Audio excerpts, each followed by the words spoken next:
speak, Baruch Hashem, I just got a message. My website, we made it all new with different features. So now people will be able to write comments and questions, and I'm going to write weekly articles. It's not going to be only lectures. It's going to be a little bit more entertaining. Hopefully we try to make it better. So we will start speaking about Shomer Negiyah. It seems that many of the guys and the girls in the Jewish world, since they don't learn Torah, they have no knowledge about what's permitted, what's not permitted. Sometimes there are things that it's not so important, even though it's hard to find, but it's not so important, but people make a big deal out of it. And sometimes there are things that are extremely important and nobody cares about it. Why? People do not know. One of these things is relationship between male and female in Judaism. It's something holy. It's not just a game. Anything that can bring a soul from a spiritual world into a physical world, to have such an ability, and Hashem gave this responsibility to a man and a woman, which He made us, but He put a soul inside of us, and we are able to bring souls into this world with our actions. You have to be a fool not to understand the responsibility here. You know, it's a very big thing. It's more important than someone that is in charge of the atomic nuclear facility, someone that is in charge of the switch. It's a very important thing. But to bring souls to this world, it's not less. But this is something that people don't really take serious. Obviously, since it's not permitted for Jews to touch one another before the marriage, obviously not to make sins before the marriage, in that case, you disagree with me? What's the problem? He just came to the world, he already say he has comments. So, So basically, as I started to say, it's very, very big responsibility. It's not something that people can take just for granted. And because it's very important, the Torah made a fence around it, security fence. Not only a man is not allowed to touch a woman or to shake hands with her or any other kind of touching, even to look at her finger. Let's see, she's holding a pen, she's a secretary and she writes. Even to look at her finger and enjoy for the beautiful fingers that she has, that's already a very big sin. Needless to say, to touch her hands. Touching is horrible, and it brings a lot of problems to the life of people. As a matter of fact, something very interesting just happened a few days ago in Israel. Berlusconi, the Prime Minister of Italy, which is also the richest guy in Europe, he owns half of Italy, this guy. Car companies, soccer teams, who knows what does he own. He's the Prime Minister. He came to Israel for the first time. He spoke in a Knesset. They took him to the museum, Yad Vashem. He saw what happened in the Holocaust. So supposedly this guy is a good, real friend of Israel. It's very good. He helps Israel as much as he can. So when he came to the Knesset, they showed him a girl, 30 years old. She is running one of the most important offices in the government in Israel, something with security. So she's 30 years old, and they point at her and they say to him, you see, can you believe this young girl has 9 kids? So he say, 9 kids? You know, a guy here, 9 kids, he never hears such a thing. She looks normal, he doesn't know religion. 9 kids? How old is she? 30. 30? How did she have 9 kids? He can't understand. So he came to her, he was so impressed, he came to shake her hands. So she told him in front of all the cameras, everybody watching prime time. She said, I'm very sorry, I'm religious. The only one who can touch me is my husband. He got completely shocked. For 3 days in Italy, when they interview him, he was talking about this girl. What a Kiddush Hashem. Can you believe? One who runs the show, it's a young girl, 30 years old, with 9 kids. How she's doing it? Couldn't stop talking about it. All the other things they showed him, he didn't care. He cared, a religious girl, And they explained him later in a car why religious women are not allowed, that men will touch them, even to shake hands. And he was very impressed. Yeah, very interesting. She made Kiddush Hashem. So, it's very important. Not only that, even his own sister, an aunt, let's see, his mother's sister, she can be 60 years old, 70 years old. He's a young kid, 18. He doesn't have anything with his aunt. He's not attracted to his aunt, which can be 75 years old. She's still not allowed to hug her or to kiss her or anything like this. The idea that here Hashem wanted to show us that this is the most important thing, and since it's the most important thing, we could not make 1% change from the rules. Nothing. You have to be extremely strict. Obviously, Hashem knows that a guy has no problem kissing his aunt, especially when she's a very old woman, right? Doesn't matter. Nobody can break the fence. You start with this, the next thing is going to kiss her when she's 40, the next thing she's going to kiss her when she's 18, the next thing you find out that Chas v'Shalom, they made a sin already. And things like this happen all the time. So that's very important. Now many of the religious girls, they know they're not going to make the sin, but they let the guy, she has a boyfriend. I don't understand how a guy and a girl can be boyfriends in Judaism. Who made up this? Before you get married, your boyfriend, girlfriend. That's mishudachim, that's shidduch. Before you get married, there's a shidduch. You don't, yeah. Not for business purposes, when you're on an interview. No, I used to do business and to go to places. Just once and then you... Yeah, no, you just say, I'm very sorry, I'm religious, I cannot shake hands to ladies, or I cannot shake hands to men, any men. If it's black people, you have to be very careful, because they're very insecure when they shake someone's hand and he doesn't want to shake their hands, they get very offended. So you got to be clever. We say in Hebrew, la'akdim trufa la'maka. You have to already say something before, not to even bring them an idea, to let them think about anything wrong. Please, no offense, nothing personal, I'm religious, I don't shake hand to anybody besides my husband. You understand? Like this is relaxed. Okay, it's not because I'm black or something that she doesn't like. She's not prejudiced, okay? Because otherwise they get very angry. They think it's because you're racist or something, you know. What about job purposes? Nobody has to shake hands. You know how many religious members in the Israeli Knesset? Clinton came, and his wife came, and this guy came. They don't shake hands. She means like if you're a nurse, then you need to... Oh, that's a different reason. Okay, now it's a different reason. The Oman, somebody that is a professional, a doctor, a dentist, that's a different story. The rules are different, because when a person is working with the same thing every day, doesn't have the time to start thinking bad thoughts, even though today it's not true anymore. Today everyone is crazy. Every person has to be a suspect. In the time of the Gemara, when they say a doctor is reliable, it was 100%, because doctor wanted to make a living and to keep his reputation. Today you hear a doctor can be 20 years a doctor, and the next thing he raped a woman. How can it be? She came to him for a visit, he put her to sleep, and who knows what he did. You cannot really trust them. So you should know, if you already brought it up, no Jewish female are allowed to go to a male doctor if there is a female doctor just as good as him.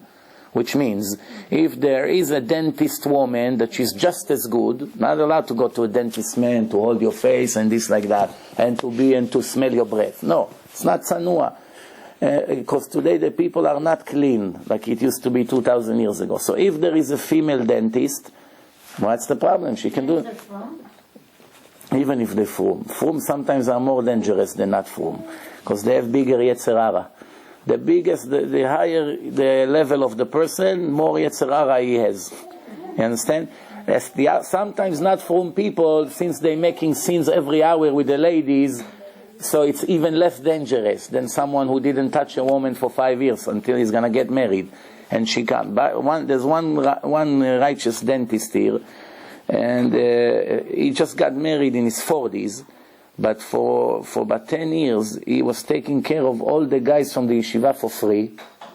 But ladies, he never agreed to accept until he got married now.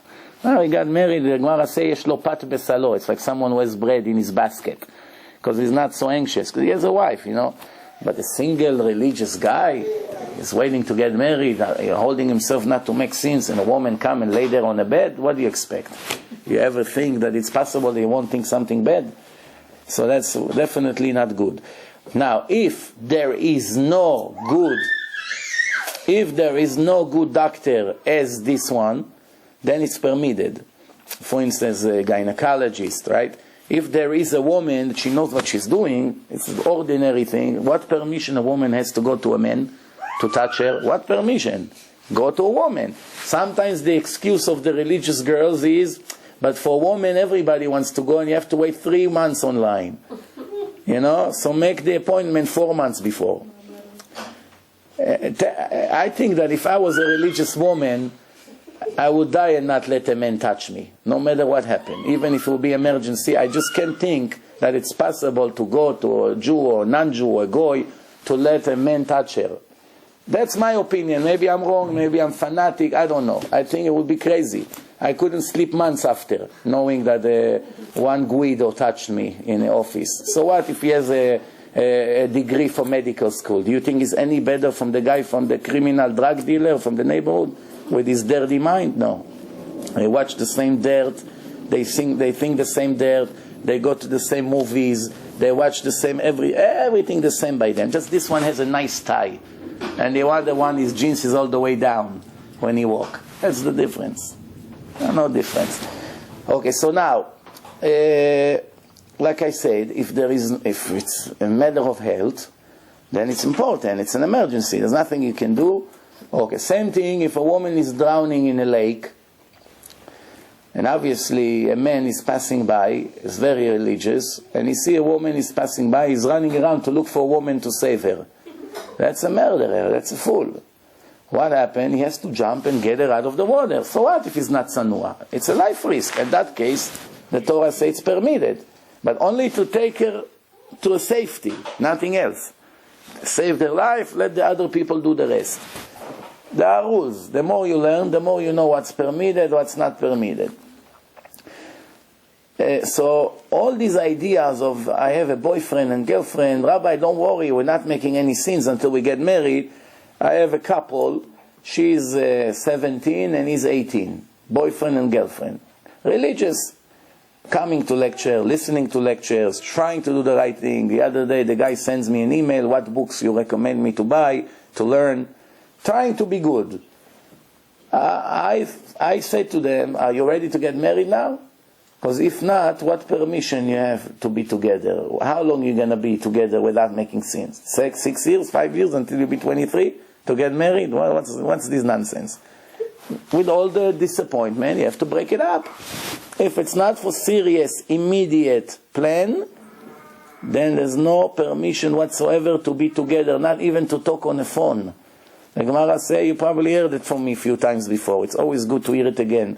That if the Gemara said there's a guy who fell in love with one of his neighbors, a girl, and he wanted to marry her. Not to make sins, to marry her. And she didn't like him. So he went to the doctor and said, I'm going to die. My heart is broken. I'm going to die. I can't live without this girl. And the doctor said, okay, let me speak to the rabbi, see what we can do. Maybe it's pikuach nefesh, maybe it's a life risk. So he went to the rabbis. The rabbi said, let him die, and she's not allowed to make a sin with him. Well, what's the question? So then they said, okay, rabbi, so she won't make a sin with him. What about that she's only going to walk and allow him to watch her? Let her walk a little bit, put a nice Gucci suit, everything is modest, no questions, no problem. Let her walk to the bus stop, whatever. For him, allow him, she tell him, listen, tomorrow 7:30 in the morning, I'm going to do a fashion show for you. 1 minute every day you look at me. That's what they wanted. Not to touch, not nothing. The rabbi say, it's better he'll die and she won't walk in front of him. So the doctor came with a final solution. Say, hey, how about they talk beyond the wall? He's going to stand on one side of the wall, and she's going to be on the other side of the wall. And just let them talk. How are you? How's the weather today? You heard that tomorrow there's a snowstorm. What are we going to do? Who's going to shovel the driveway? Nonsense. Nothing, God forbid, dirty. The rabbi said, let him die, and she won't agree to talk to him. Talking behind the wall, it's like today telephone. right? You don't see, but there are thoughts. Not permitted, but he's going to die. Broken heart, depression. Rabbi says, let him die. What about pikuach nefesh? When it comes to modesty, it's very serious. No games. So we see here from this Gemara, we understand the importance of modesty.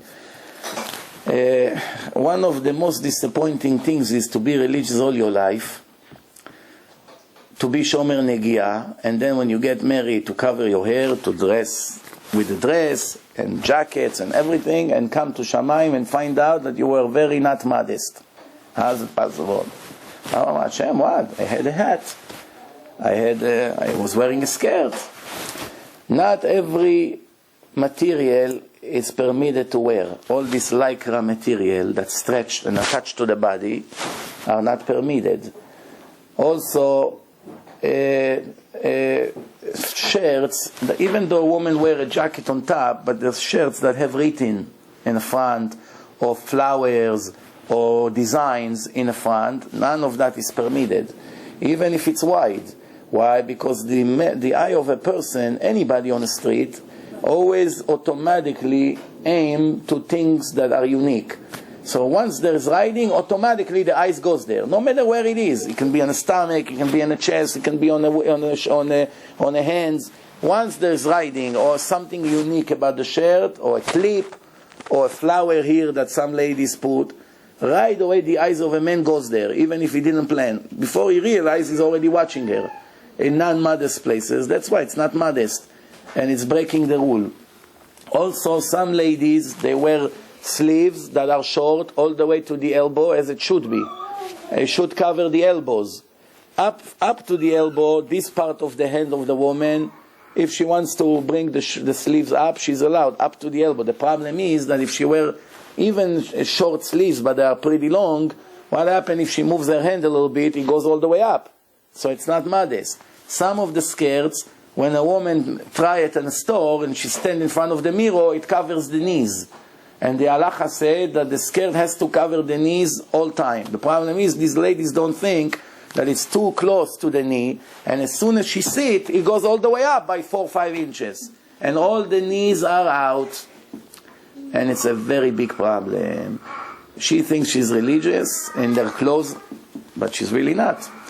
The difference between heaven and hell sometimes is less than an inch. People have to know it. Yeah, that's the truth. You either follow the rules or you broke the rules. I'll give you one example. One guy came to the rabbi and said, Rabbi, why you religious people are so precise? You're annoying, you know. Everything by you has to be so picky. Come on, so what if it's 90%? It's better than nothing. I don't understand you guys. So the rabbis told him, I'm going to answer you with the email. I can't talk on the phone right now. I'm going to send you an email. What's your email? He wrote it down. Okay. Then after an hour, he said, you got my email? He said, no. So what do you mean? I sent you an email. He said, the rabbi says, so what do you mean? So what, you didn't get it? What's wrong with you? Your computer is not good. I sent you an email. Here, you can ask my son. Yeah, didn't we send him the email? Okay, let's send it again. No, you got it? No, you got it? 5 times I sent you an email. What, you driving me crazy? Rabbi, were you playing games? So wait a minute. This is your email? This. You say, yeah, that's my email. You only forgot one thing, Rabbi. What did you forget? The dot. The rabbi say, big deal. 50 letters, I forgot the dot. So it's 99% precise. You're just not going to heaven, my friend. It's no send. Something went wrong. Something divine has to be precise. Precise. If Hashem says something, who are we? Who are we to modify it even by an inch? Who? Who gave you human permission to change the law of God even by 1,000,000%? Once we change it by 1%, it's not divine anymore. It's a mixture of divine and human. What is it like? You have a very big bottle of water, 4 liters, and all you did is took 1 drop of black ink and put inside. Big deal, Rabbi. 4 liters and 1 drop of blank ink. After he saw the ink, how it goes inside the water, can you drink from it? You cannot, right? Celebrations of the babies here tonight. Maybe we give a lecture for the babies. So now,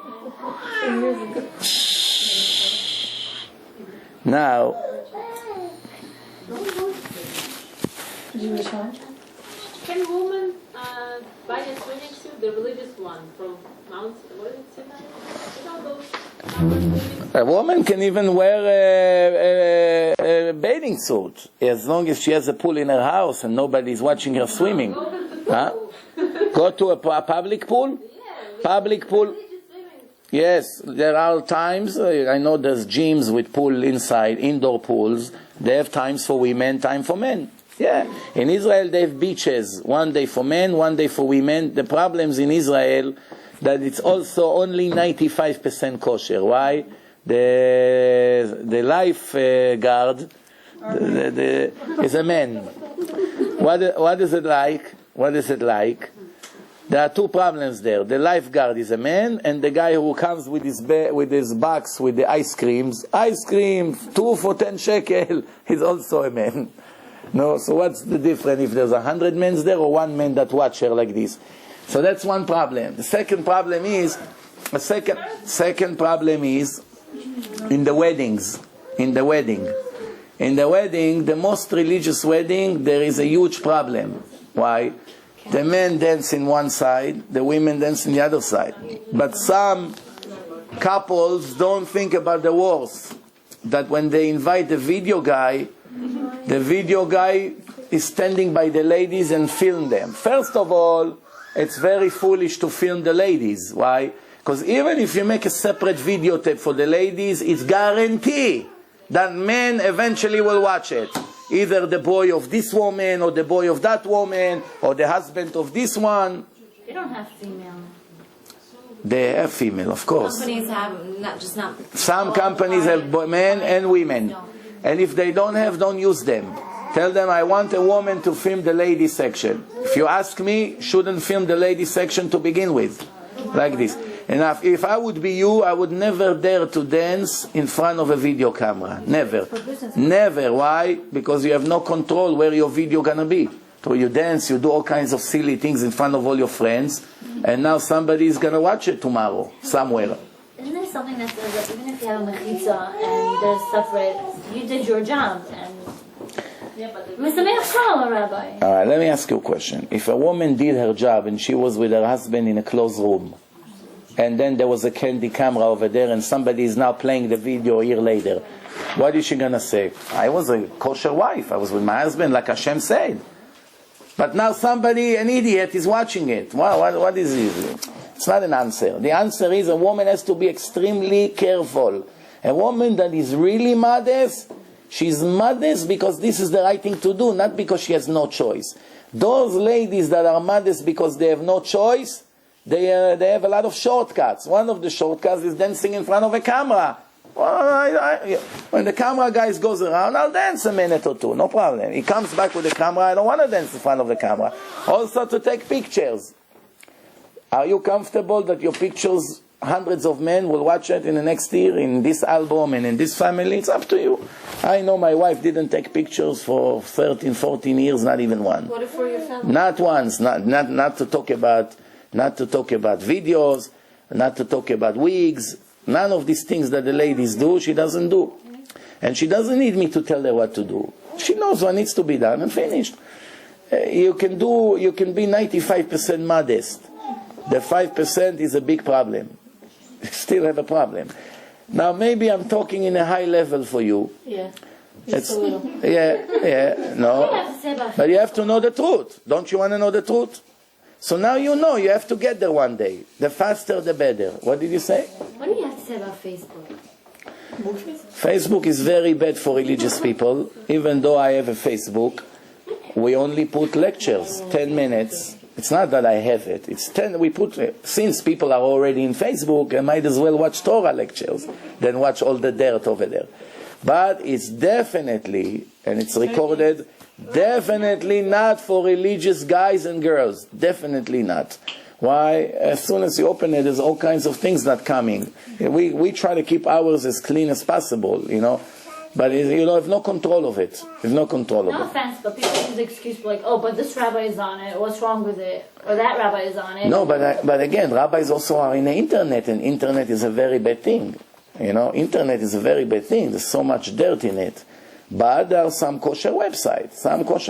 Now, if a person already wants to sit in front of a computer and watch something, at least you want to give him the option to watch Torah lectures. Many of these guys here in Queens and girls that was watching bad things until we opened the website, today they're all religious.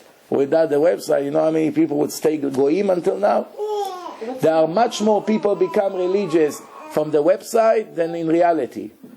If I had to count on the 40, 50 guys that come to a lecture, how many guys will make religious? The website exposed them to thousands of people every week. New guys, all over the world. I get emails from 94 countries, all over the world. And on the way here, I got an email from Miami. One Goya, she watched the debate after 38 years in a Christian church, extremely fanatic Catholic.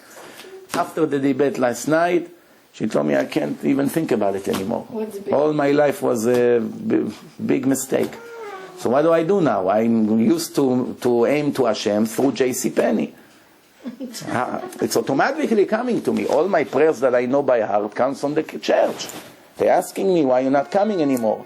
What debate are you talking about? That I had with the priest. I had a 3 hours debate with the priest. You had a 3 hours debate with the priest? Yeah, I'll give you my website here, some cards. You're going to. It's in English. In English, yes. So, divine information. DivineInformation.com. Okay, any more questions before we move on? Yeah. Can you tell us the consequences of a husband and wife touching Touching? Yesterday I spoke about it, a whole lecture. A man and a woman not allowed to touch each other when the woman is in nidah. A man not allowed to see his wife, not modest. When she's nidah, not allowed to eat from the same plate, to pass something from one hand to another, not to sleep in the same bed. They sleep in the same room, but not in the same bed. So a husband that go to a different room, it's not good. No, he has to sleep in the same room in a separate bed. That's why religious people have a large bed that opens to two halves. They separate it.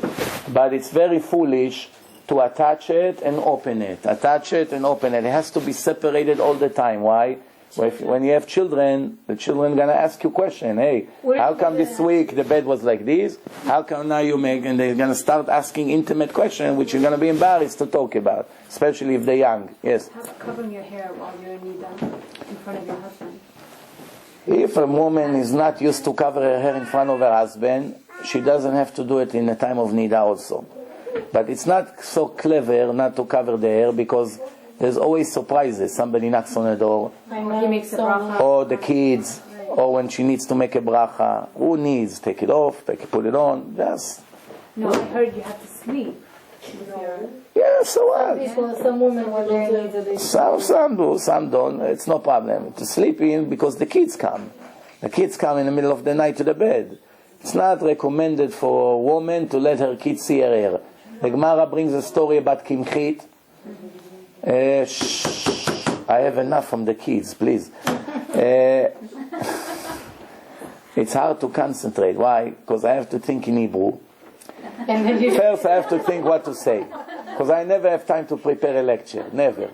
So until I sit, I don't know what I'm going to talk about. So now I have to sit. In less than a minute, I have to decide what to talk about. It's not easy. Finally, I have an idea. I'm thinking in Hebrew. So I have to translate to English. Imagine now she's talking. The babies are making me a ceremony here. You were always religious? Oh, wow, what a bad question. So you know where Balshinas come from? Yeah. All right. No, anyway. So... No answer?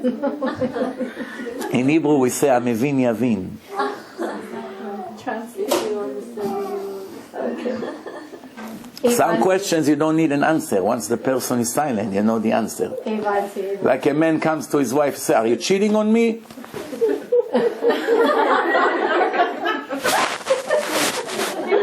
I didn't say yes. That's why the Gemara says, "Shtika ke'odah." If somebody comes and says, "Reuven, you owe me $1,000." What? 1,000? I don't owe you anything. Yeah. What about children watching videos, like cartoons and things? I mean, they're like... That's the beginning of the destruction of these kids. No, I mean, like, not violent cartoons, like cartoons that are totally... Let me tell you something better than that. You know, there are religious films. The religious films today, I'm not talking Uncle Moishi that have some songs to the little babies. That's okay. The problem with videos, that even if it's very rare to find a kosher video, very rare. But even if you found a kosher video, that's going to be an opening for a lot of bad things later on. There are two issues here watching videos with the kids. Two issues. One issue is that most of those films that call themselves extremely orthodox religious are completely bad. They have guns in it, they have kinds of violence, you know, spies, Agent MS, Agent D's, Mission, Israeli Mossad, catching Eichmann with guns, putting things around his eyes, and all of a sudden the kids have ideas like the secular world. Now let's say you are extremely, extremely careful and you check 1,000 times before. 1,000 times before, I don't know what's worse, the baby's crying or the toys. So let's say that you're extremely, extremely careful, and the kids get addicted to it. They can't live without it. They got used to it every day, an hour, 2 or 3. The women want easy life. They don't want all day to entertain the babies, so they put them in front of the screen for hours. The problem is they're destroying their concentration and their ability to learn. One of the main reasons why all the kids almost have disabilities in learning comes from television and videos, even kosher videos. Because when a person sits and watch movies, his brain is not used to think anymore. And when you bring him Gemara, he can't think, he can't focus. He can't focus. Why? All his life is movies. All these people who watch a lot of movies, their brain is really usually they're not into learning. No, but I mean, sometimes like the mother, I see like a lot of families, they need a break, let's say, they want like an hour or two just to have the kids sit in front of the TV. I understand, but like the amount So put music for them on a tape, music or stories of the righteous people, they have tapes. You can put the thing and let them listen to it. Better they listen than to watch. I'm telling you, all this watching, I saw in my own eyes that it started with this, and the next thing they come and say, I want to watch basketball. And then you call up the Rabbi and say, what's going to be? My son all day is talking about basketball of the Goyim. So the Rabbi is going to tell you, better they watch basketball than watch other things. There's nothing we can do, right? And then once they're starting to watch basketball, I wish it would be only basketball, even though it's bad. But what happened after they watch a basketball for a week or two? What happened? There's commercials there. There is advertisement for movies who are coming now on the theaters. The next thing you find out that your son goes on a Friday afternoon and tell you, I'm going to the pizza store, and he went to the theater. You understand what's going on? And they begin to watch Goyish movies. And from here, to become a complete secular, it's a matter of months. Maybe you won't see it, maybe they'll hide it for a few years. But before you realize, the kids don't want to be religious. Once they become independent, they dump you and they don't need you anymore. And they don't want to be. And what happened, it started with the cartoons. Yes, entertaining. This is what my kids always say, I want to have fun a little bit. What's the problem? That's the beginning of the destruction. This word, I want to have fun. The idea that a person always looking to have fun, this is the beginning of the end of his religion. Now you have to cry to Hashem a lot, to have mercy to correct it. It's better not to start with a problem than to cry 20 years for the problem to go away. Right? Much better not to start with that, yeah.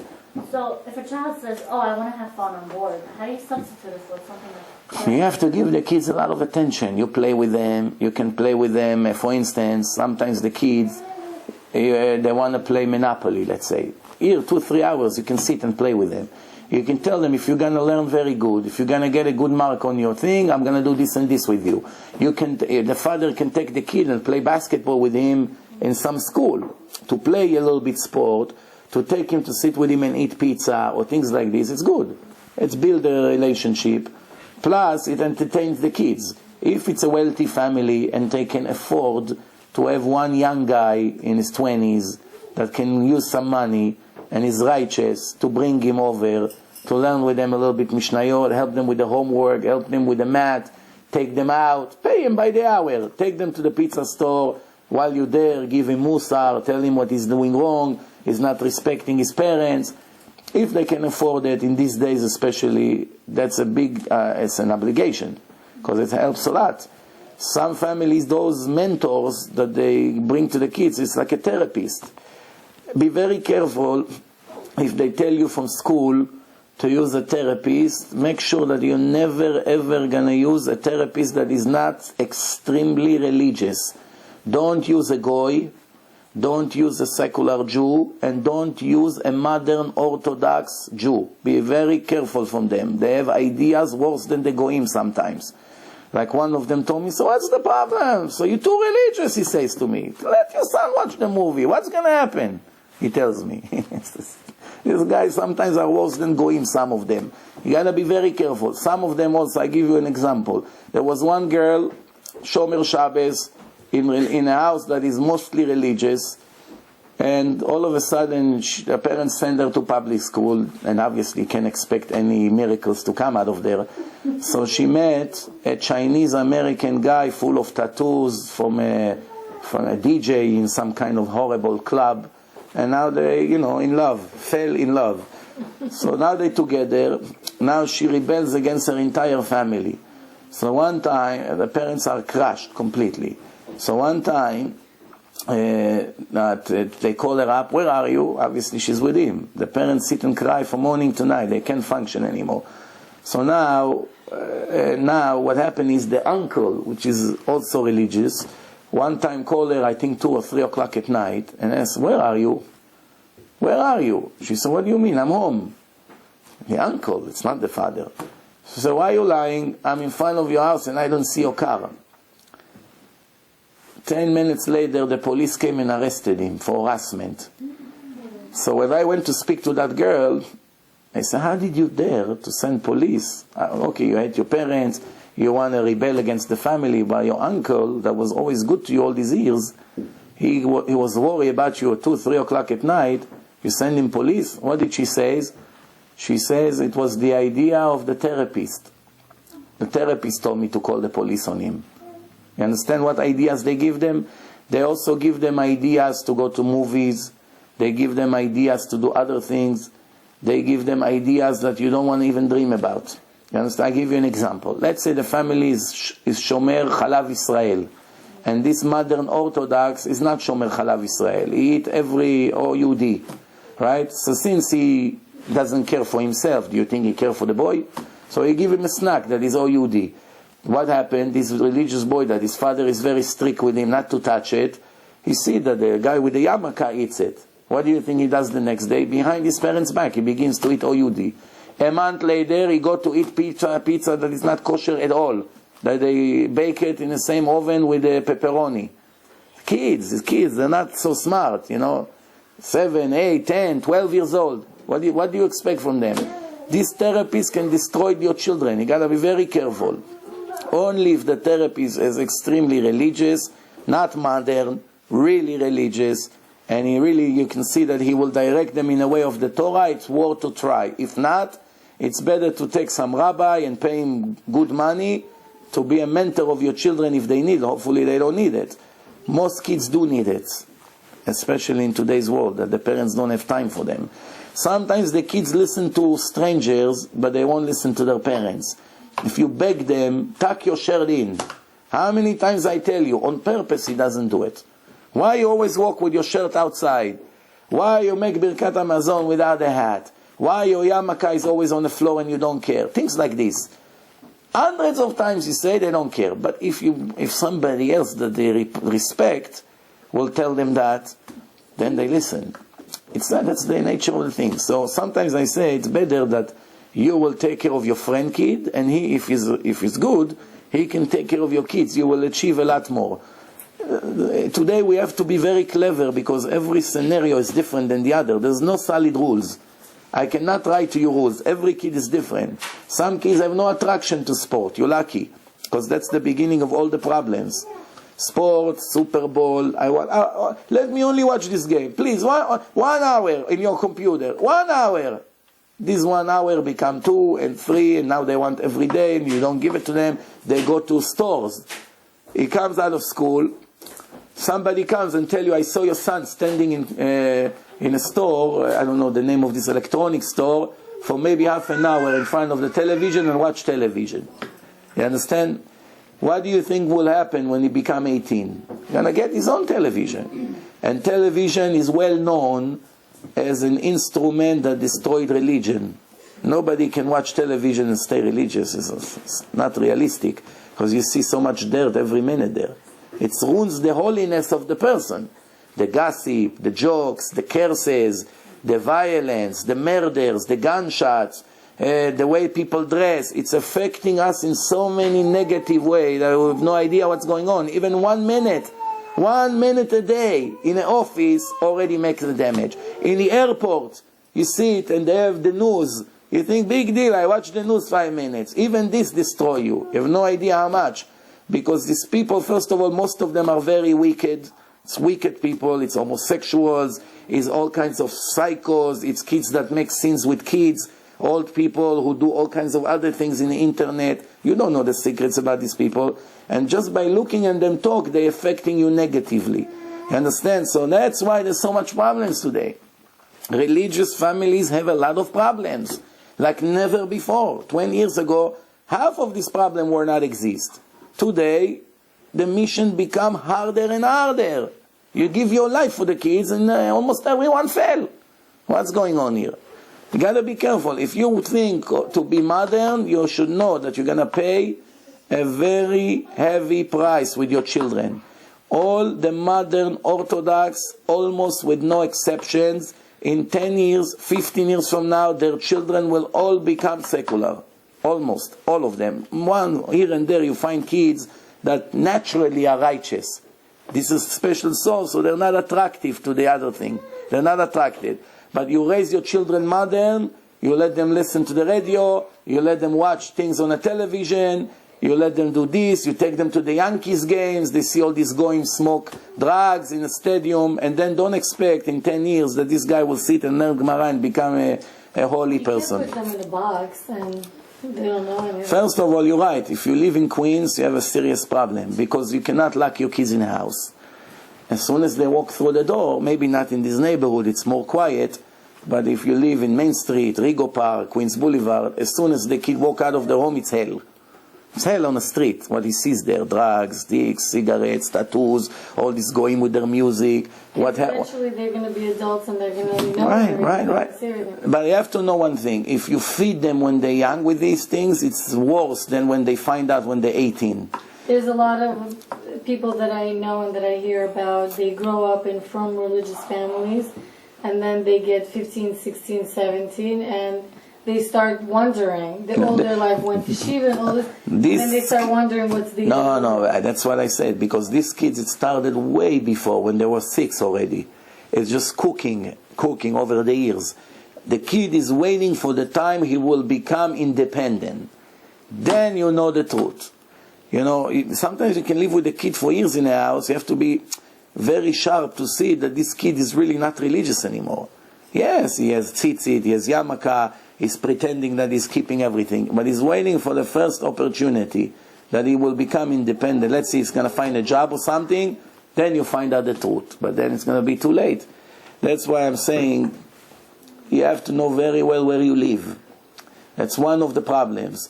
And then finally, if you move to a good neighborhood, kosher, that there's no dirty stores around, yes, kids, will, when they want to make sins, they'll find a place. They even go miles away. They take even the bus in a very young age to go to bad places. But the chances that it's going to be on their hand, it's much harder for them. They have to cheat so much to make a scene. Over here, as soon as they walk out of the door, you send them to the grocery store. You have no idea where they go. They go to the video game and they watch all these dirty films in a PSP. You know what the kids have in it? You think that they have baseball games. They have pornographic films that they watch inside. Pornographic films inside the yeshiva's bathroom. But isn't it up to... That's what they watch. Isn't it up to the parental or the parents to discipline their kids properly? I mean, you could live in a neighborhood and still be brought up. It's a combination of both. Still be brought up to follow your religion and your traditions. I, personally speaking myself, grew up in Connecticut where there was no Jewish people, basically, where I live.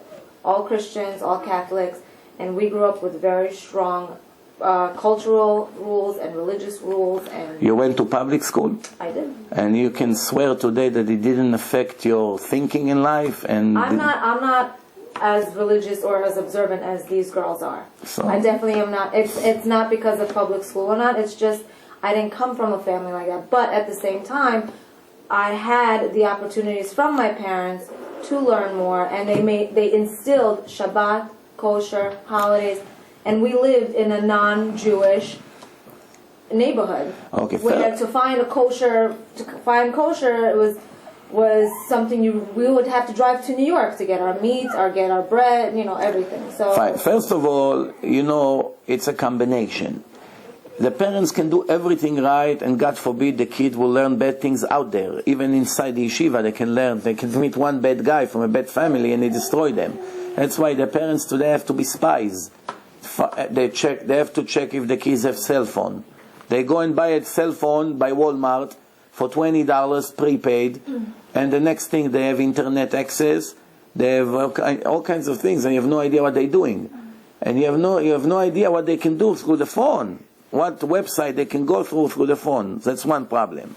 Second, your son tells you he's 12, 13 years old. I want to go to my friends. They have a Game Boy, and a big screen. So you say, okay, what can be wrong? They're going to be there 3-4 hours. I'm going to have time to nap. The wife thinks. He goes there. That's what he told you that he's going to watch there. But over there, maybe they have some kind of a DVD that costs today $20, $30, DVD player, and they watch horrible things. They lock the door, and even the mother of that boy, she doesn't know what they're doing. In houses that they have internet, now I tell you another thing. Let's say if you have a wireless internet, especially places like Manhattan, Queens, you have a lot of wireless. The kids go with a laptop or with another device. They go in until they find reception from one of the apartments. And you are so strict that they won't have internet, and they're sitting somewhere with a friend's car or in a stairs of one building with this thing, and they watch the worst thing in the internet. They have no idea what's going on. You understand? You have to be extremely on top of them. You have to smell their clothes if they start to smoke, because the first time he's going to smoke, you're going to smell it. But if you don't care, you don't check, by the time you find out, he's going to be addicted already. Here you go. He begins to smoke. And that brings to another thing. You have to check about drugs. In yeshiva in Israel, they caught few guys that sold thousands of drugs to the kids in the yeshiva in Israel. The Israeli FBI caught them after following them for months. Big operation. Drug dealers inside an Orthodox yeshiva. You understand what's going on? So, don't be naive, please. Please do not be naive. For those of you who are married, who have kids, I know it's hard because most of you are Baalei Tshuva here or even not religious or on the way to be religious. There's a lot to learn. There are good books about it. I think, in my opinion, that once a woman knows the ordinary stuff that she has to do, like Shabbat, modesty, and kosher, and to cook, and she knows how to handle the house, from that moment on, most of the time, she has to read books about parenting by the right rabbis. Not everybody has good books about it. Some books giving bad advice. You have to be careful who you're getting it from. Because not all the books that say Rabbi such and such are kosher. Not all of them are kosher. You have to know that there's a book that all the chief rabbis gave an agreement for this.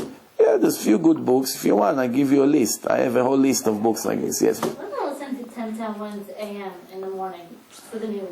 Not in front of the kids, for sure. Why? No, not in front of the kids. I tell you why not in front of the kids. You take the kids in your minivan to school in the morning. You want to listen to the traffic or the weather. You turn 10 news. What do you hear over there? A murder in Connecticut. A husband slashed his wife's neck and stabbed her 13 times. Police are searching for the murderer. You want your son to hear this? No, obviously not. I read For books kids, in for years. yourself. Is it okay to? Not good also for yourself, but if it relaxes your Yetzer Hara, yes. Everything is good. What's okay? Yeah. It's not true everything is not good. The Torah is very entertaining. Like, The Torah... It seems like there's so many restrictions. I mean, I'm from whatever, but I'm saying the way you're making it seem like everything is so restricting. Like, No. you can't do this. The Torah is very entertaining. You know, if a person is pure, he doesn't need anything but Torah. It's the best food for the soul. Nothing will entertain your soul better than the Torah. Not the movies, not the casino, not the vacations, not the diamond rings, not 10 News, not CNN, none of it. So you have to elevate yourself to be above the red line. There's a red line. Hashem say, up to this red line, you're still in a positive side. Once you go below that red line, okay, that's it. If you feel that you need all this physical pleasure, you didn't cross that red line yet. You should know it. There's a lot to work about. I understand. Personally, I agree with you 100%. I'm saying, when you, like, people that are new coming from, and like, they hear all this, it's like... Yeah, all they hear is you cannot. No, you know, I'm not We saying... talk about things that we I can't. didn't say you cannot. For instance, some games the kids can have. You can buy the kids kosher games, let them play, like Lego, like Monopoly, like, you know, there's a lot of games, toys, cars, I don't know, whatever they have, remotes, they play with cars, it's no problem. You can entertain them with kosher toys. But I'm telling you, some things are addictive. Like if they get into video games and they put cassettes inside, one game and another game, that's become their life. And a week or two later, you're going to get a phone call from the Rabbi. I don't know what's going on with your son. He's not learning anymore. He's sitting in a class like a bum. This is direct results of these video games that occupy their head completely, and they don't want to look at the Gemara. They're not interested to learn. Yes. How about exercising at home? I have a lot of religious pictures in my house and books, and I feel so guilty. No problem. It's okay? The pictures, the rabbis in the pictures don't see you when you exercise. Don't worry. It maybe give you an unpleasant... they can't see you. Some of them in heaven, some of them are still walking in the street somewhere. No, but I'm not sneers. I'm not in a... No problem, no problem. The pictures are not important, but in front of holy books, you have to be tzanua. Yes, that's true. So cover them, or do it in a book that is not... You cover the books, or you do it in a room that there's no books. Once the door is closed, or they are inside the closet, it's no problem. Okay. Another question. Yeah. Yeah. My son is 6 months. When is it okay for him to stop sleeping in our bedroom? It's a problem because they don't ask you; they just show up. They just show up, and to fight with them in the middle of the night and wake up the whole house, it's not gonna work. No, he has a bed. If there is a way, to make them sleep in their own room, the faster the better. The more they stay with you, the worse it gets later. They become more spoiled. But some things are not realistic. You can try as much as you want. It's still going to show up every night in the same time. 1:45, he shows up. That's his alarm, for whatever reason. Until they grow out of it. You have to offer them candies, prizes. If you're not going to come to mommy's bed, I'll give you this and this. I'll give you bamba. I'll give you that what you want. I'll give you that candy. I'll take you here. I'll get you pizza. Whatever they like. Every kid likes something else. So by giving them incentive, it will work out better. And from what age do we start locking the door and not letting the kids go in? If you lock the door, what's going to happen? Do you think they're going to stop? They're going to start screaming. During the day. When is it okay? When is it not? The kids have to know that they're not permitted in their parents' room at all. That's out of their territory. Even if the door is open, they have to know that's it. That's my border here. Any age. But some ages is just not going to work. If he's 3 years old, you tell him, don't enter mommy's room, 2 minutes later, he's there. So you continue to tell them when they're 2 or 3, don't enter here, don't come to the room until they learn. At one point they get the point. That's it. It's not. Now it's your opportunity to ask all your questions. Yes. If a couple gets married and then none of them, they're both not a servant, but then the wife decides she wants to become a servant, but the husband is against it, and they start having Shomer Negiyah, issues, what happens? Is she allowed to go to lectures and observe things, or? Like it's a big issue. It seems like a big issue. It's like a person that ate candy all his life and now has root canal. And it's a problem because the feeling won't cure the problem. Now it's a lot harder. You need root canal. So the first mistake was to get married when the couples are not religious. Because statistics shows that all these marriages fail. So what's the point? Just to have 6 months, nice 6 months, and then later to start fighting? So that's a first problem. But most people make that mistake, and later they meet in court. So the mistake started right there, that 2 non-religious couples thought that they have a possibility to live for the next 20, 30 years happily married. They never checked the statistic to see that almost nobody gets there. But they ended up marrying, until we'll see what's going to be. Once the mistake was happened, there's not that much that can be done. But however, if the woman or the man eventually finds out the truth and they want to become religious, it's more important than the marriage. Even though Shlom Bayit, peace in the family, is a very important thing in Judaism, and sometimes the Torah says that for the sake of peace in the house, even some minor sins are permitted, just not to break the family. For instance, I'll give you an example. A man needs a wife. He cannot live without a woman. The woman saved the man from sins. When he has a wife, he doesn't make sins. He's not supposed to make sins. Today, people are greedy. Whatever they have, it's not enough for them. But technically, if a man is kosher and he has a wife, there's no reason for him to make sins. Now, what happens if he becomes religious and the wife doesn't want? She doesn't want to go to the mikveh. He cannot touch her. So it's worse than not having a wife. Why? Because not having a wife, at least you don't see a woman changing her clothes in your room and going around and putting perfume and doing this and doing that, and you cannot touch her. It makes it worse. How long this marriage can go?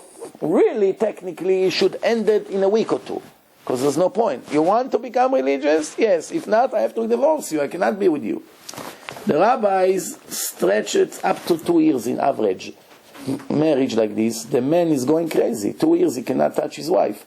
Up to 2 years, they try to make an arrangement for her to at least agree to go to the mikveh before they talk to her about Shabbat and kosher and anything else. If she agree, then there's almost no rabbi will recommend the man to divorce a woman that agreed to go to the mikveh, even if she's mechalel Shabbat. She's destroying her eternity. But inside the house, he doesn't have enough excuse to get rid of her. So if she's not Shomer Shabbat, he is. He takes his book, he takes his food, whatever he prepared for himself before Shabbat, a sandwich, or even she can make for him. She can put the food for him and he puts it on the fire and he serves himself after the shul, and she goes with the car and she does whatever she does. And this is what happened. So he can keep Shabbat. Even if she watch television, he goes to the room. He goes to friends. He stays in the shul for 2 more hours to learn. So there's really not a solid excuse to break the marriage. Of course, he should bring her a cassette, DVDs, to watch, to wake her up, to become religious. I'll tell you a story that just happened to me in the last seminar. In a few hours, I'm going now to LA. That's why you see that my suitcase. I didn't have time to start looking for the camera, so I brought the entire suitcase in. But when I was in LA a month ago, we had a seminar. It's combined Hebrew and English together in LA. And I was mostly in the English section, because the other 2 rabbis were from Israel. And one of the rabbis from Israel, his name is Rabbi Fanger. He's a very famous rabbi in Israel. He's on television, he's in seminars, he's all over. And he's very popular, and he has a large audience, and he's a very pleasant and knowledgeable person. And the most attractive things about him, that he's very, very funny character. He makes people laugh. His lectures are really a show. People laughing, he's an actor, he puts an act. He attracts a lot of people. He combines it. But speakers that speaks to an audience, they have an important obligation. What's the obligation is? It's like it's a doctor. The same thing a doctor now has to operate on the brain of a person, maybe save him, maybe it kills him, right?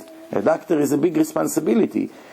A rabbi or a speaker that speaks to an audience has a very big responsibility, very big.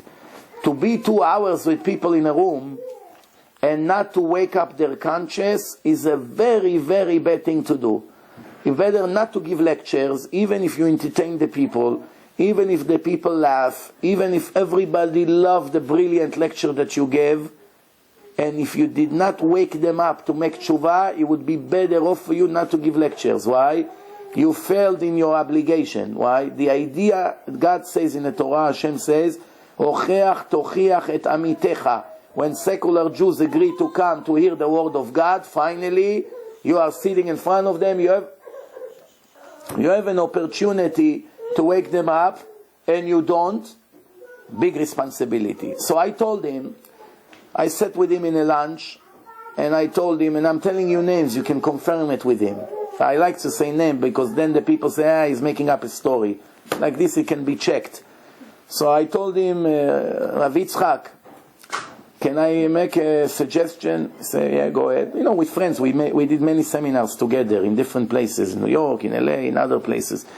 So I told him, look, everything about you is perfect. There's only one thing that I suggest that you should change. What? I know it's not your character. You're not a judgment person. You're more from the mercy side. You're more soft. You're more pleasant. Not everybody naturally can be tough with his audience. But 1 or 2 things you must say. We were in front of the lecture about Shabbat. I'm going to the English section to speak about Shabbat, and he's going to the Hebrew section to speak about Shabbat. So I told him, you must say 2 things in your lecture about Shabbat. Everything else, you do whatever you want. You put the show, you tell the jokes, whatever, it's no problem. Those 2 things you must say. Take, from my experience, I have a lot of experience, those are the 2 things that wake up everybody to become Shomer Shabbat. So he say, okay, what is it? He's an humble person, he's willing to accept some criticism a little bit. So I told him, you have to make sure that every one of the people in your audience understand that in the eyes of God, to be a Mechalel Shabbos is worse than to be a murderer. They have to understand that. There's a worse punishment in the Torah for a Mechalel Shabbat than the punishment of a murderer. They have to know it. And the 10 commandments go from the most important to the less important, and it comes before you should not kill. It's the 4th commandment, you should not kill, is the 6th one. And the restrictions against Mechalel Shabbat in the Jewish law is much worse than the restrictions against a murderer. And it's also mentioned 12 times in the Torah, instead of 3 times you should not kill. So any way you look at that, there's no doubt whatsoever.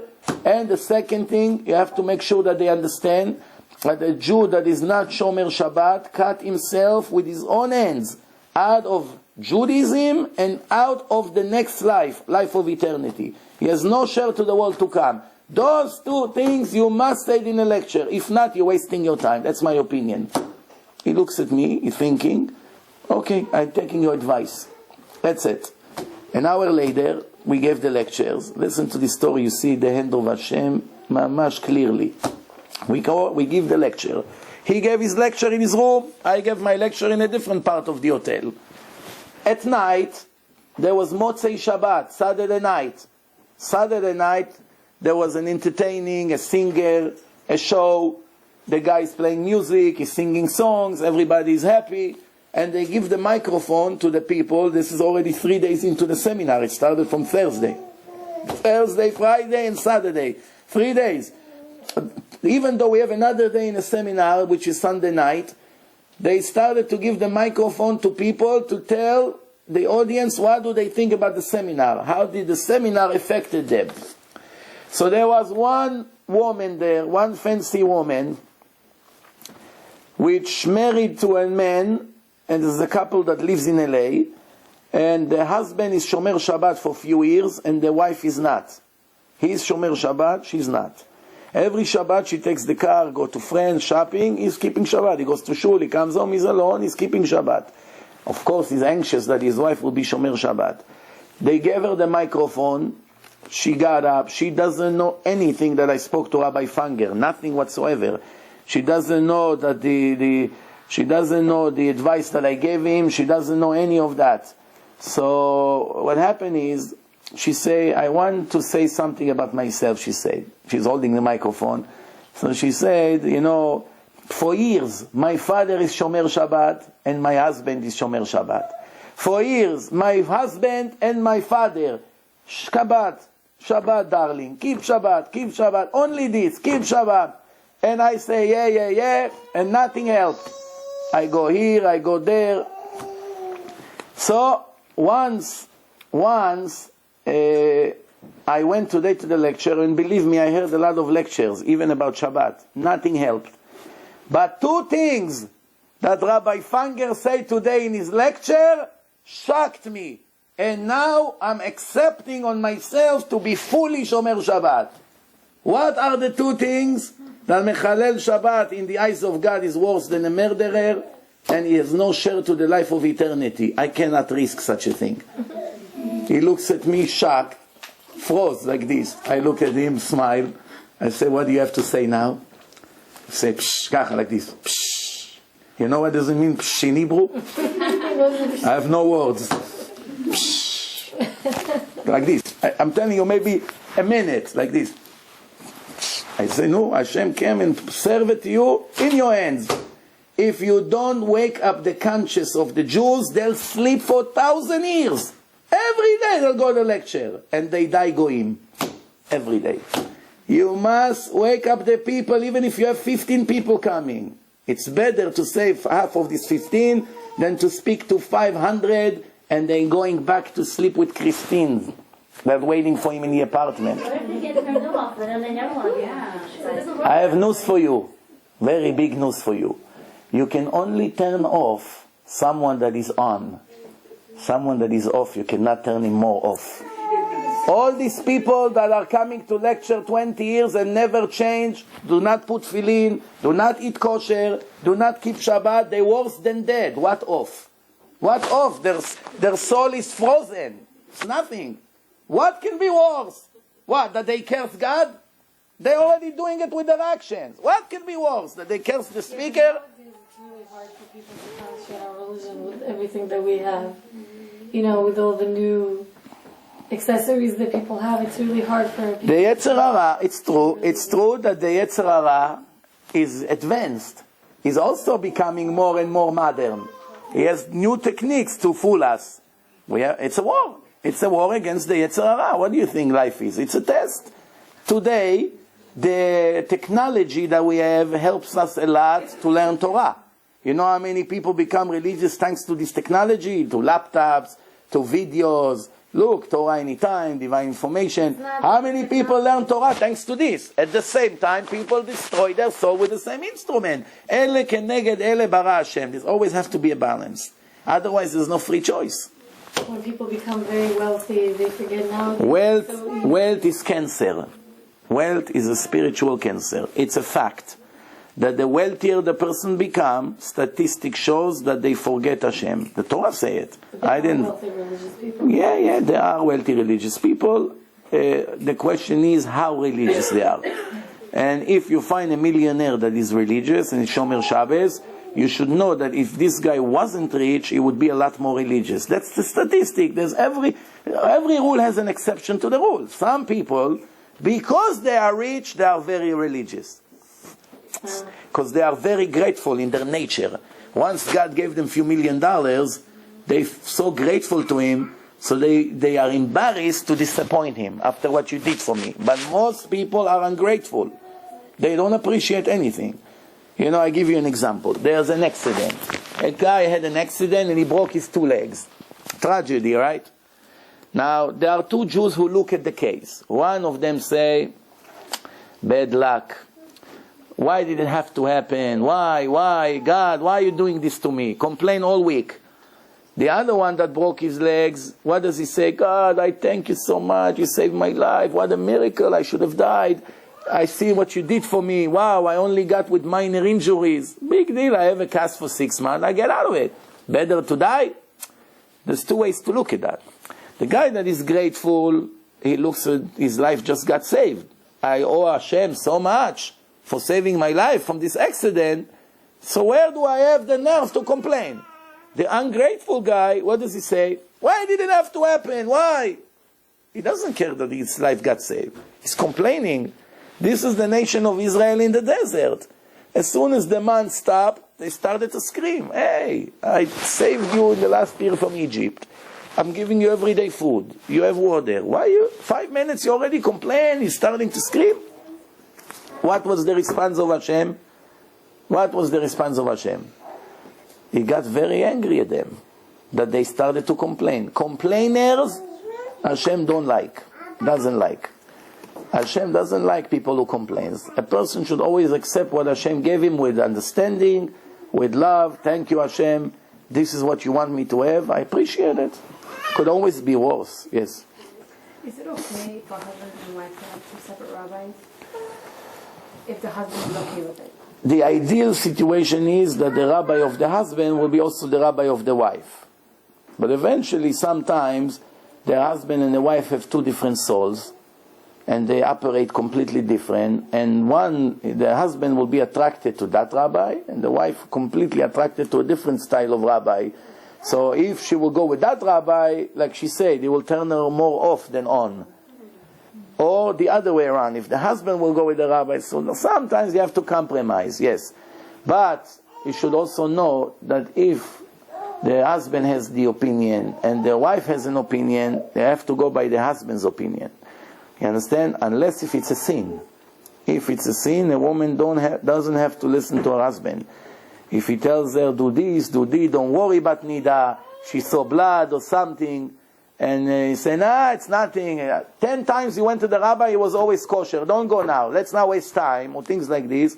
She's allowed to do behind his back to save herself from this sin. It's not only him, it's about her also.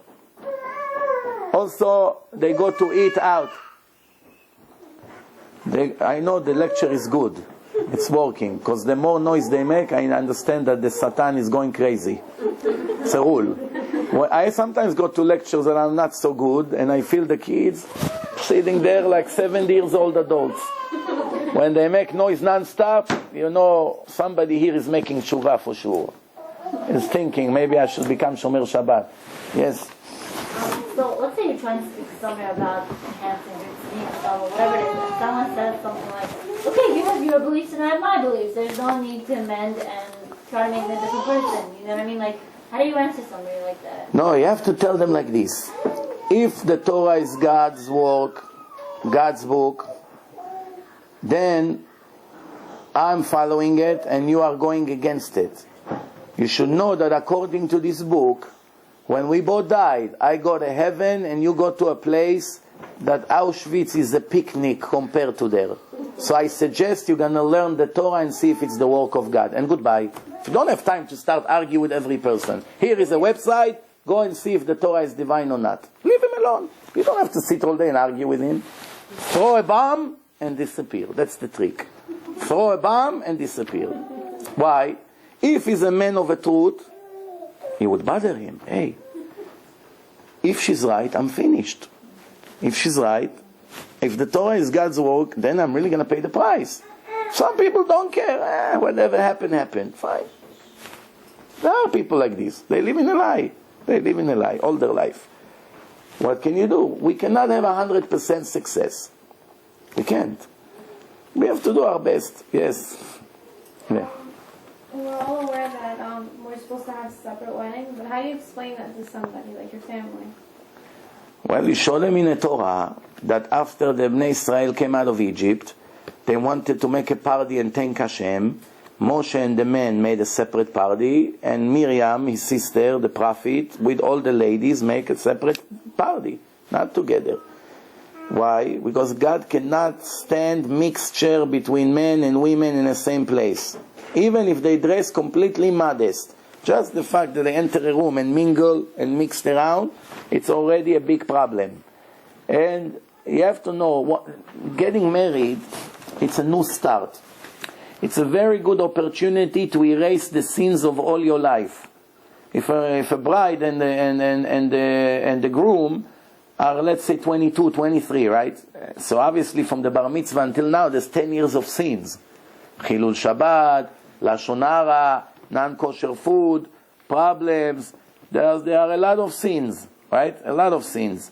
And because of that, is that the night of the wedding, it's an opportunity to erase everything that a person did in his life if he makes real tshuva. Because of that, because the Satan is very nervous, because his job is to make us make as many sins as possible. That's his job. This is the way Hashem designed him. So because he's very nervous, he gives them a very hard test right in their wedding. It's the parents. The parents and their guests are putting tremendous pressure on them not to marry in a separate wedding. Why? By making a mixed wedding, they destroyed everything. Destroyed all the opportunity to erase all the sins and to create millions of new sins for the future, which probably will destroy the marriage eventually. Why? Because in the night of the wedding, there's hundreds of people.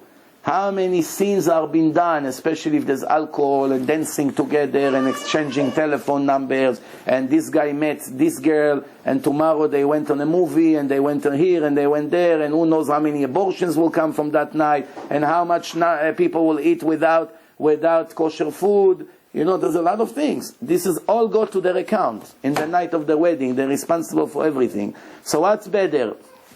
What's better? To listen to God and have success in all our future, or to satisfy our parents, the genius parents, and some of the guests who wants to dance a little bit with some whiskey in their hand, to make them happy for 2 hours, and disappoint Hashem, and destroy ourselves and our children's future. What's better? It's foolishness. So, this is the answer. A religious guy should tell the guest and the parents, I love you very much. I appreciate you helping me getting married, if they do help. But I will not get married unless if it's a separate kosher wedding, exactly as the rabbi direct me, based on the Torah. Don't get married. So if they say, okay, we don't pay for the wedding, the next thing they have to do is to go to the rabbi and say, and tell the parents, no problem, we're canceling the whole party. We're gonna marry in shul. In front, I have a lot of couples that I married like this, in front of 2 people in a shul with the rabbi. 5 guests in a wedding. That's it. We're gonna get married by the rabbi without a wedding. Believe me, they'll die out of the embarrassment. Right away they surrender. Okay, let's talk. Sometimes the rabbi is allowed to have mixed seating, not mixed dancing. Mixed seating, especially the modern Orthodox rabbi, they're more lenient about it, because there's not such a clear, strict law against seating together. Because if you have to separate the seating, well, all the kosher restaurant has to be closed. Because in kosher restaurant, they all sit in the same room. Boys, girls, you sit here with your wife, and right there is a wife of somebody sit 2 steps from you. So it's seating mixing. It's all mixed. So if you say that it's not kosher, right, in that case, then all the kosher restaurants are not kosher. Come, Shammai. So you got it? So this is it. More questions? Baruch Hashem, there's a lot of questions here. Yes. Here, that's the best. תספור, תעשה טובה, תספור. תביא את הדיסקים לפה, שכחתי לשיר את זה. אוקיי. I had an incident. I was waiting for the bus once, and the rabbi that I know very well stopped me to offer me a ride. I was hesitant, but I agreed at the end. That's no problem, getting a ride with a man. Usually sit in the back. Yeah, that's good. He insisted that I sit in front. I said, no, I don't feel comfortable. He said, I don't feel comfortable driving a cab driver. Then I shouldn't go in. That's suspicious. I sat down, but the opposite, he should have wanted you to sit in the back. When I give a ride to a lady, I make sure that my front seat is stuffed with my bags, my coats, and everything. That when she comes to open the front door, not all of them understand that it's more modest to sit in the back. What do I have? I have an ego? I'm afraid to be a taxi driver? That people will think I'm a taxi driver? What's the problem? But I have nothing to do with this rabbi anymore. No, let's not suspect him that he had bad thoughts. Maybe he's not so strict with that law, but it's if a man gives the right to a woman, which is a mitzvah, he doesn't have to be a fool. Hey, I'm a man, she's a woman, I'm not going to give her a right. Seeing her carrying the baby on the street, walking with the baby's falling on the floor. It's a mitzvah to offer her a ride. And tell them to sit in the back. What about elevator? I always think about that. Elevator, it's no problem. You can go to the elevator with a man alone? 100%. Really? Yes, why? Because the only problem starts after 3 minutes, and you don't stay in the elevator more than 3 minutes. Place that you be alone more than 3 minutes, it's a problem. What if you get stuck? You're taking that chance. You know, we go by certainty. Everything can happen. We only go by what's the certainty. What's the chance that the elevator gets stuck? How many elevators get stuck? 1 in a million a day? So come on. And if it gets stuck, it gets stuck. Now you have a test. That's it. People under fear, they don't have the mind to make sins. When the elevator gets stuck, they begin to worry. When a person is worried, is Yetzer Hara relaxed. You got it? If a person is under stress, if a person just found out that a check bounced, somebody gave him a check, big check, and it bounced, do you think he's in a mood to be with his wife? All his desire disappeared. Why? $10,000 check just bounced. What am I going to do now? I'm going to have problems in my account. Wow. Right away, he was thinking to go and make a scene. Right away. Or if he's eating a steak like a lion, he gets a phone call. Yeah, what happened? The guy that owe us money disappeared. Right away, he dumped the steak. He doesn't want to look at that. That's one way to overcome the evil inclination. You know, sometimes when a person looks for so much joys, that's what push him to make more sins. Yes, more, yeah. I just wanted to know, like, I've heard that Neshama comes back in like an animal or whatever figure. Yes. So let's say if you see like a cockroach or whatever, you're not allowed to kill it, or like what happens? I don't know. According to Kabbalah, we're not allowed to kill animals unless if we have a risk from them or they are disturbing us. Like a bee. You kill the bee, you got rid of the bee. What if you're a snake, it's no problem. No, you can kill them with a spray, you can kill them with a trap. You don't have to kill them with a hand. Snakes, scorpions, things like this. If we can escape from them, it's better. If we can escape from them, yes. Spiders. Spider is not good for shlom bait.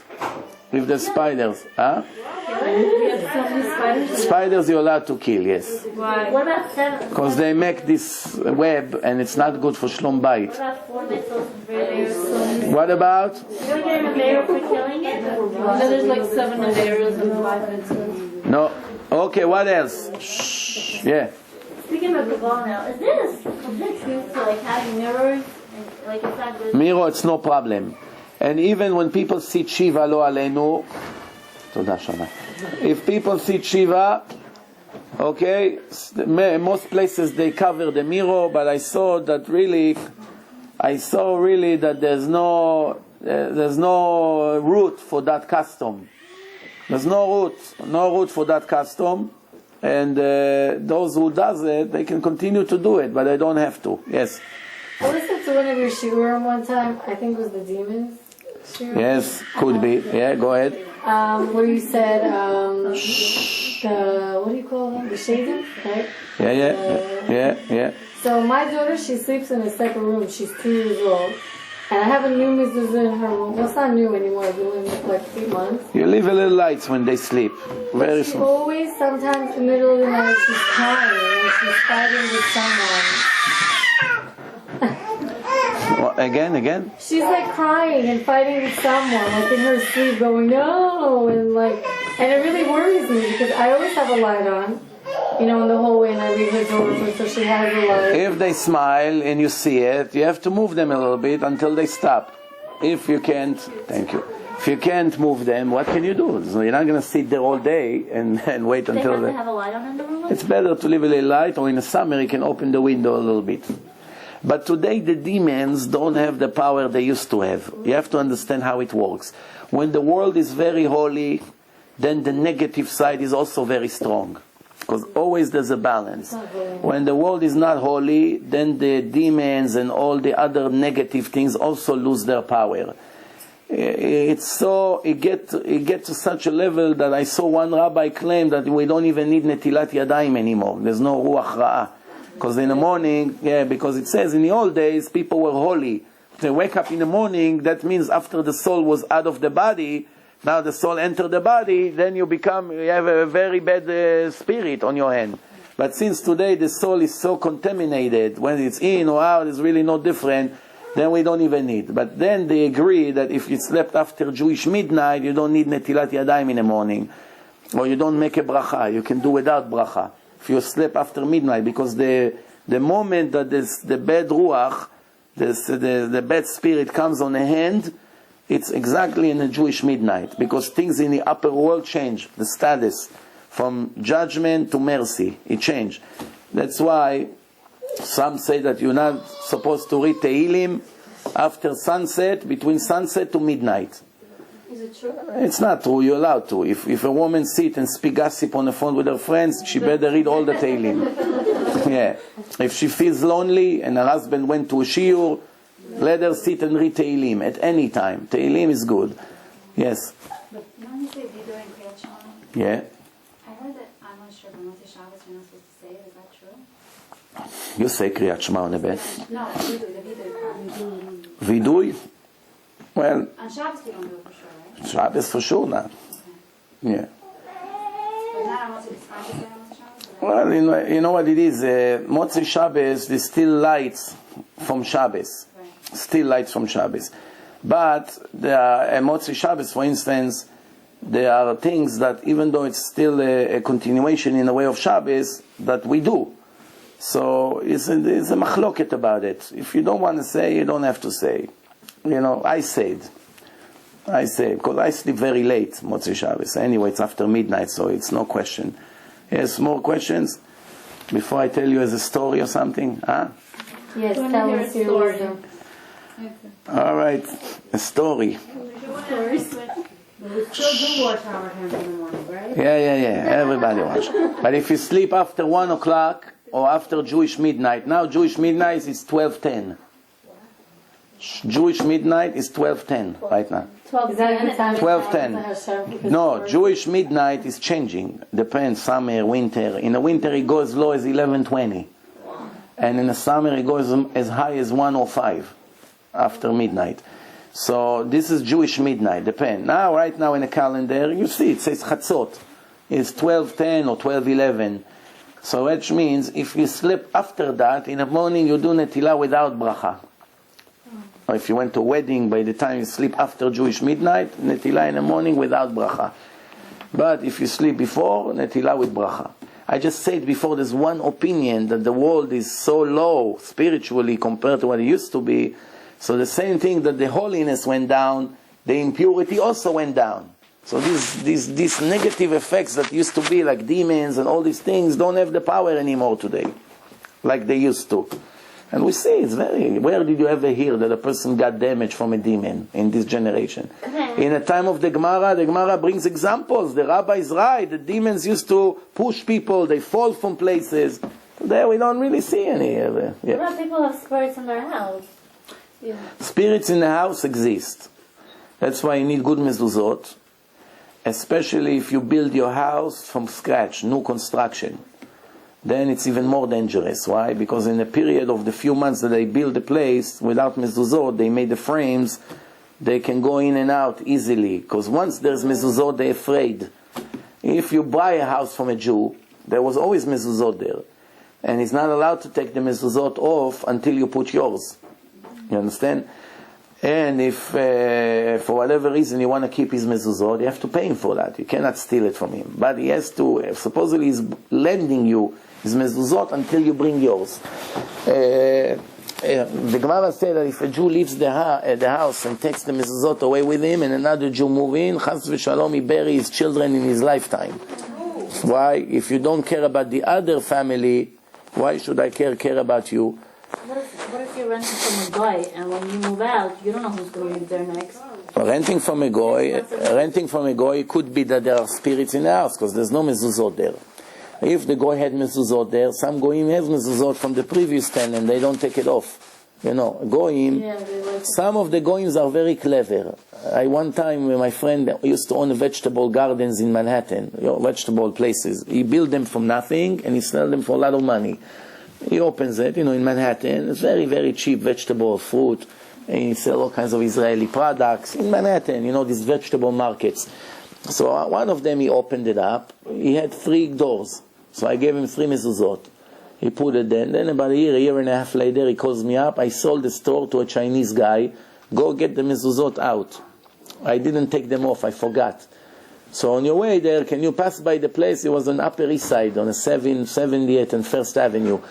Or 2nd Avenue. So go and pick up the place, the mezuzot from the place. So by the time I got there, the Chinese guy looked at me. Yes, can I help you? The owner. So I told him, yeah, I'm the rabbi. I came to take this. I show him from the front door.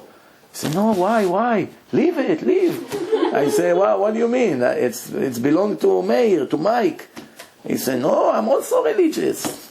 The Chinese guy told me. So I told him, I'm very sorry, it's belong to the synagogue, I have to take it. He said, how much? Takes a bunch of money like this. How much? Tell me how much, I buy it. I told him, no, it's not about money, I have to take it. So, when he saw that I'm not giving up, he said, okay, he got very disappointed. By the time I was taking a screwdriver and peeling up the mezuzah from the front door, I saw him running. He ran, he went down to the basement.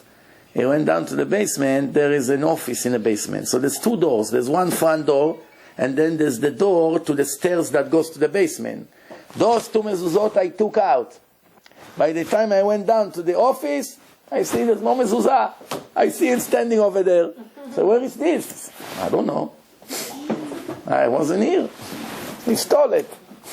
One he stole. The other one he couldn't steal because it was in front of my face.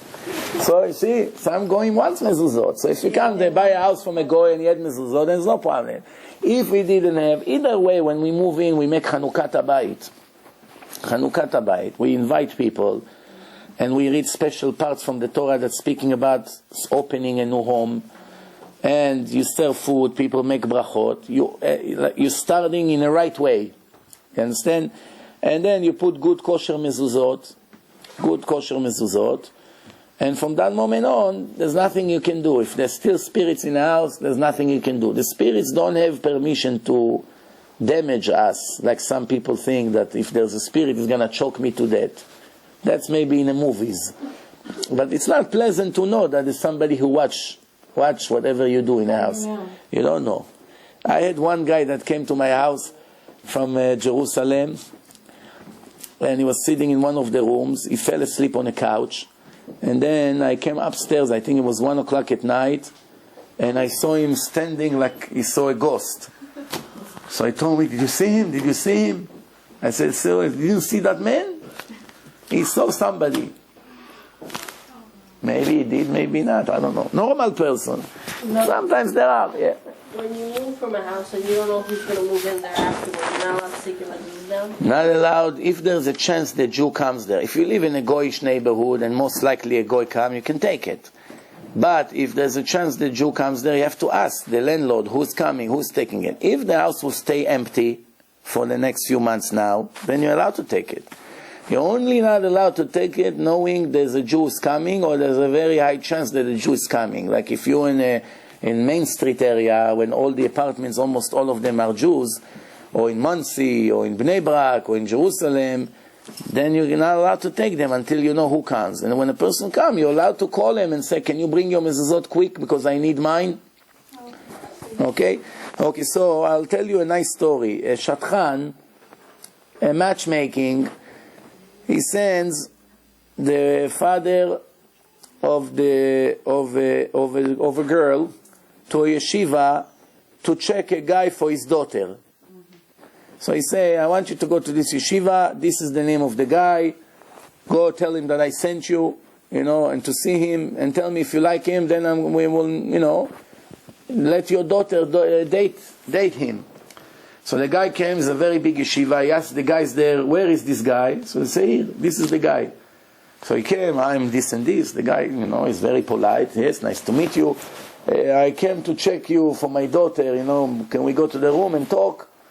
So I go to one of the rooms there, they sit, they talk, he asks him questions, the guy is very happy, they're offering him shidduch. He says, okay, I think that it's okay, I'm gonna, here, this is the telephone number, and you should go on the date, and good luck. He confirmed that it's okay. They went out a few times on the dates, perfect match, they get engaged. Now in the night of the wedding, the shadchan usually show up to receive his commission for his efforts. It's shadchans that work for money. When the shadchan show up to the catering hall, guess what he see?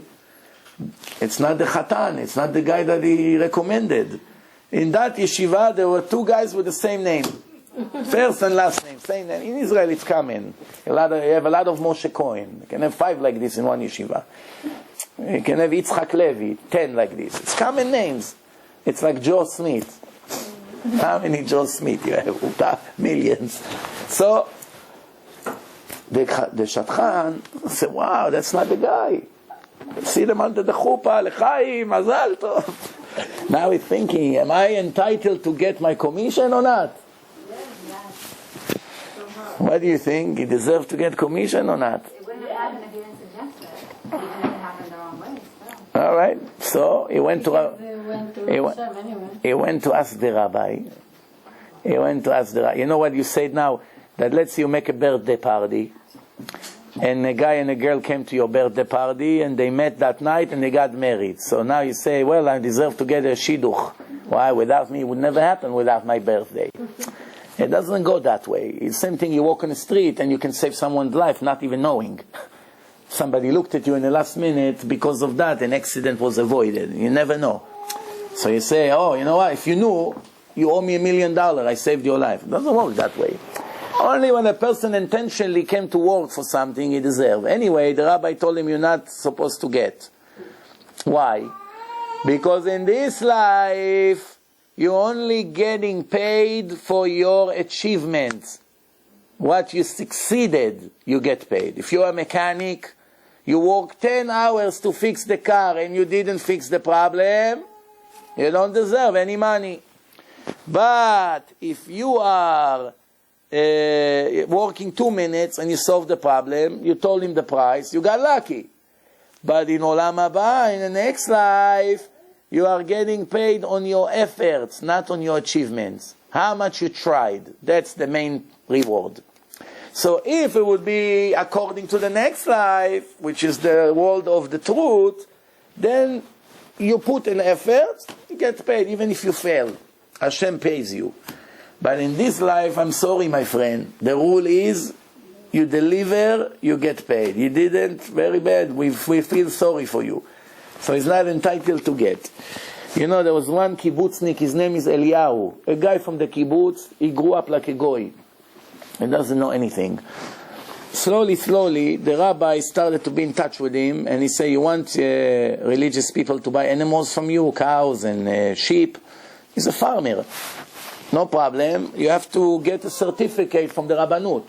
The rabbis have to give you a certificate that religious people can buy animals from you. Why does he need certificate? We're not talking butchered animals, slaughtered. We're talking animal, the whole body, to slaughter them later. Because some of them are firstborn. Firstborn is holy. You cannot enjoy from it. You don't use it for tefillin, you don't eat it, you don't use it to plow the ground. Firstborn belongs to Hashem, which means to the Kohen. So non-religious farmers, they don't care. Everyone who borns get mixed. If they get mixed, now the entire bunch is all forbidden, because you don't know which one is Bechor, which one is not. So they said, if the rabbi will be a mashgiach in your place, every animal that is born first time, we have to mark it. We put some kind of a mark or a tattoo. They tattooed on the animal some kind of a sign that everybody knows this animal, leave it. So the guy said, okay, Rabbi, I'm willing to cooperate. It will increase business. You recommend me to the religious community. Okay. So the rabbi prepared the contract. that he's going to sign, that he's going to follow the instructions of the Rabbanut, of the supervision. And as the rabbi is supposed to come tonight, so, the contract wasn't delivered yet. Guess what happened? In the meantime, there was already one cow gave birth to a calf. And its calf cost a few $1,000s. A calf that was just born. So he told him, you cannot use this calf. So he said, why? What's the problem? So he said, because it was already born before you signed the contract. Now, what is the contract saying? That they selling the animals to a goy. You understand? That the animals, it's like we do in the chametz of Pesach. We sell the chametz to a goy. Why? How can we keep chametz in the house in Pesach? It doesn't belong to me, it belongs to a goy, and I have permission eventually to use it. So once it was born, the goy own it. When the goy own it, the goy has no problem with firstborn animal. After the goy owned it, now he's selling it to me for $1. There's a trick here. Okay? So since he didn't sign the contract, he told him, now this animal you cannot use, you have to kill it. Say to the rabbi, what are you talking about? I'm not losing this $2,000, forget about it. So the rabbi said, okay, you don't want to listen to me, from now on, this is what you're going to do. So this kibbutznik, listen to this. Every day, he has hundreds of cows. Every day, one of the calves that is born, this deliveries, died. What does he do? He throws them from a cliff. So when this animal, one firstborn died, the rabbi told him, you have to bury it. It's holy. You cannot throw it from the cliff. You have to make a big hole in the ground and bury it. That's why he got upset. He said, I'm not burying him. He threw him also from the cliff. So now, he threw 9 animals that are not firstborn. And he threw one animal that is firstborn all the way from the cliff.